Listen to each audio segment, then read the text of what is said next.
खबरों में आगे बढ़ते हुए बात करेंगे आने वाले एक बड़े खतरे की। धरती के नीचे कुछ हलचल कह रही है। जून महीने में हरियाणा के रोहतक में 8 बार भूकंप के झटके महसूस किए गए। कई बार ये किसी बड़े भूकंप की चेतावनी तो नहीं है। अगर भू विशेषज्ञों की माने तो यहां पर फिलहाल कोई संभावना नहीं है, लेकिन इससे मना भी नहीं किया जा सकता है। वहीं आए दिन आ रहे भूकंप के झटकों से लोगों में भी डर का माहौल है। रिपोर्ट देखिए।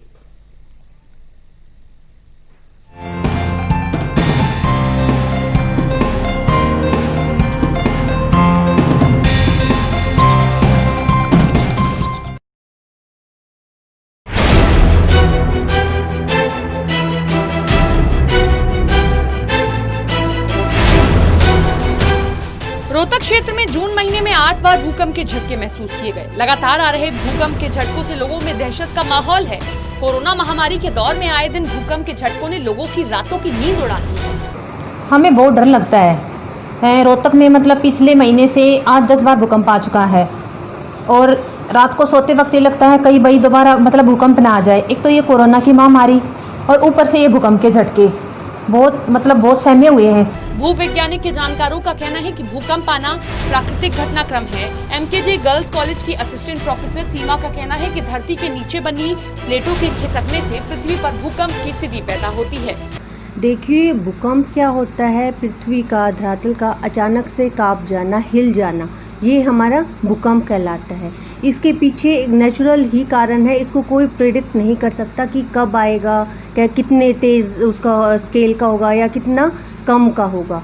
ये हमारी जो पृथ्वी है, हमारी जो धरती, वो प्लेटों से बनी हुई है। ये प्लेट धीरे धीरे मूव करती हैं। मूव किसकी वजह से करती है? क्योंकि इनके नीचे सेमी लिक्विड हमारी फॉर्म में होती है पृथ्वी, इसलिए ये क्या होता है, धीरे धीरे मूव करती है। मूव करते हैं तो ये जब एक दूसरे से टकराती हैं तो इस टकराव की वजह से ही क्या होता है, ये एकदम से धरती हिलती है और नीचे की जो एनर्जी है वो बाहर ऊपर आने की कोशिश करती है, जिससे हमारी पृथ्वी हिलती है और वो भूकंप के रूप में आती है। जहाँ पर हमारे ये प्लेट टकराते हैं वो फोकस कहलाता है और उसके ऊपर जस्ट जहाँ हमें सबसे पहले पृथ्वी पर, धरातल पर फील होता है, वो एपिसेंटर कहलाता है। दिल्ली के भूविज्ञान विशेषज्ञ प्रोफेसर CS दुबे का कहना है कि जो छोटे छोटे भूकंप आ रहे हैं उनसे किसी बड़े भूकंप की संभावना तो नहीं है, लेकिन इससे पूरी तरह मना भी नहीं किया जा सकता। 6 रिक्टर स्केल भूकंप भी आ सकता है। अगर हिमालय में भूकंप आता है तो इसका असर दिल्ली पर भी पड़ेगा।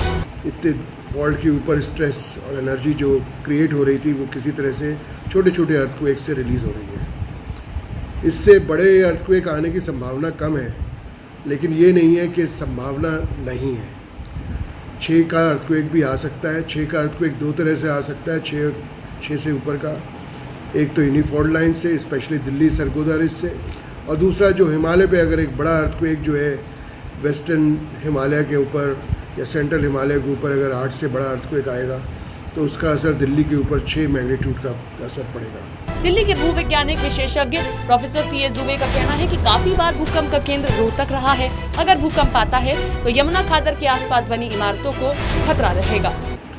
ज़्यादातर असर जो है इन अर्थक्वेक्स का वो यमुना और उसके आसपास के इलाकों में है, जहाँ पे सैंड्स हैं और लिक्विफाइबल सैंड्स हैं, और वहाँ पे क्योंकि बिल्डिंग्स जो है वो जो ऊंची बिल्डिंग्स है, अगर उसमें सीज़मिक रिट्रोफिटिंग है और वो उसी हिसाब से कम 6.5 के अर्थक्वेक के मैग्नीट्यूड के हिसाब से बनाई गई हैं तो ठीक है, नहीं तो उनको एहतियातन बरतना चाहिए और उनको अभी इमीडिएटली उसमें सीज़मो रिट्रोफिटिंग और उसको स्ट्रक्चर्स को कंसोलिडेट करना चाहिए। धरती के नीचे हो रही यह हलचल काफी कुछ कह रही है। हालांकि भूविज्ञान विशेषज्ञ किसी बड़े भूकंप की कोई चेतावनी नहीं दे रहे हैं, लेकिन इससे मना भी नहीं कर रहे हैं। रोहतक में लगातार आ रहे भूकंप के झटकों से रोहतक के लोगों में दहशत का माहौल है। लोगों को डर लग रहा है कि अगर ये झटका बड़ा हुआ तो उनका जीवन कहीं खतरे में न पड़ जाए। लेकिन भूविज्ञान के जानकारों का कहना है कि अभी तक इस चीज़ का कोई भी अनुमान नहीं लगा पाया है कि भूकंप कब आएगा और कितनी तीव्र गति का आ सकता है। अगर भूकंप की तीव्रता जो है 5 से कम रहती है तो लोगों को घबराने की आवश्यकता नहीं है, ऐसा भूविज्ञान के जानकारों का कहना है। अगर बड़ा झटका आता है तो उसे लोगों को खतरा हो सकता है। रोहतक से टोटल टीवी के लिए मैं देवेंद्र शर्मा।